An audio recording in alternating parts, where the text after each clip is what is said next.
ନିର୍ଦ୍ଦେଶକ ମହେଶ ହାଜରା ଆମ ଗହଣରେ ଅଛନ୍ତି।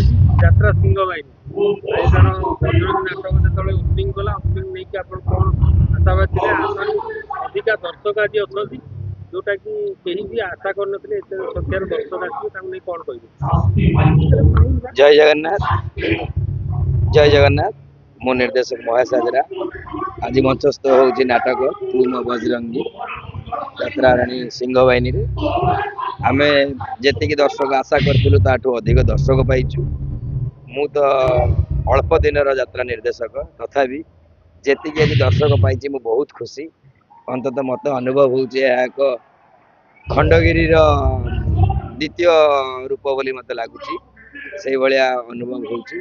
ଆଶା ଓ ବିଶ୍ୱାସ ଆପଣ ମାନେ ବହୁତ ସାରା ଭଲ ପାଇବା ଦେବେ, ଆଶୀର୍ବାଦ ଦେବେ, ଏ ବଜରଙ୍ଗୀକୁ ଆଗକୁ ବଢିବାକୁ ସହାୟ ହେବେ। ଆମ ବଜରଙ୍ଗୀ ନାଟକ ଦେଖନ୍ତୁ, ଆପଣଙ୍କର ବହୁମୂଲ୍ୟ ମତାମତ ଦିଅନ୍ତୁ। ଭଲ ଲାଗିଲେ ଆମକୁ କୁହନ୍ତୁ, ଖରାପ ଲାଗିଲେ ହୃଦୟ ଖୋଲିକିରି ବି ଆମକୁ ଜଣାନ୍ତୁ।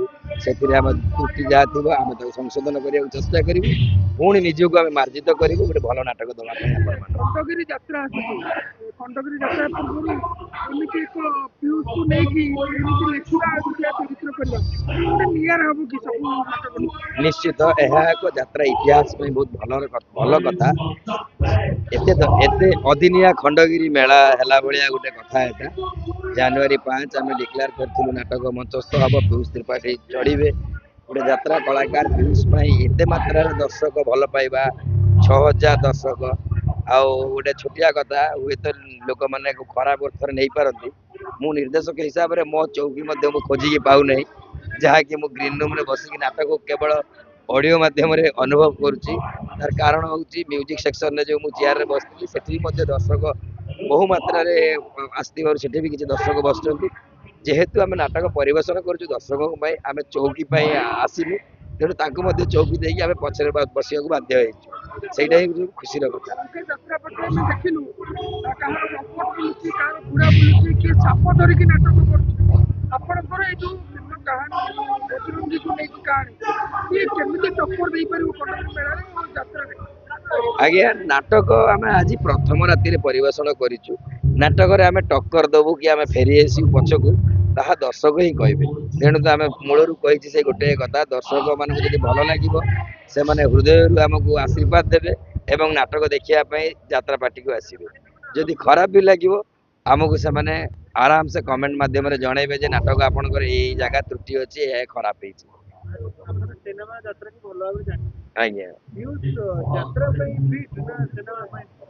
ପିୟୁଷ ଏମିତି ଏକ କଳାକାର, ସେ ଯାତ୍ରା ଏବଂ ସିନେମା ଦିଟି ଯାକକୁ ବୁଝିଛି ବୋଲି ଦୁଇଟି ଯାକ ନାଁରେ ଗୋଡ ଦେଇକିରି ସେ ପାରି ହେଇଯାଉଛି। ସମ୍ଭବପର ନୁହଁ ସମସ୍ତେ ଯେ ଦୁଇଟି ଯାକ କଥାଟେ କରିବା। ତା ପାଖରେ ଦିଟା ଯାକ ଜିନିଷ ଅଛି। ମୁଁ ତାକୁ ସିନେମାରେ ଅଭିନୟ କରେଇଛି, ସିରିଏଲରେ କରେଇଛି, ଯାତ୍ରାରେ ବି କରେଇଛି। ମୁଁ ତା ଭିତରେ ସେତିକି ଟ୍ୟାଲେଣ୍ଟ ଦେଖିଛି ଯୋଉ କଥାଟି କି ଅନ୍ୟ କଳାକାରଙ୍କ ପାଖରେ ଦେଖିବାକୁ ଜଣେ ନିର୍ଦ୍ଦେଶକ କମ ପାଇବେ। ତା ପାଖରେ ଟିମ୍ ୱାର୍କ ଅଛି।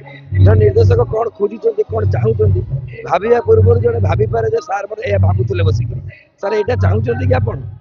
ସେଇଟା ଗୋଟେ ବଡ କଥା, ବହୁତ ଖୁସିର କଥା। ସେଇଟା ଗୋଟେ କଳାକାର ଭିତରେ ରହିବା ନିହାତି ଦରକାର।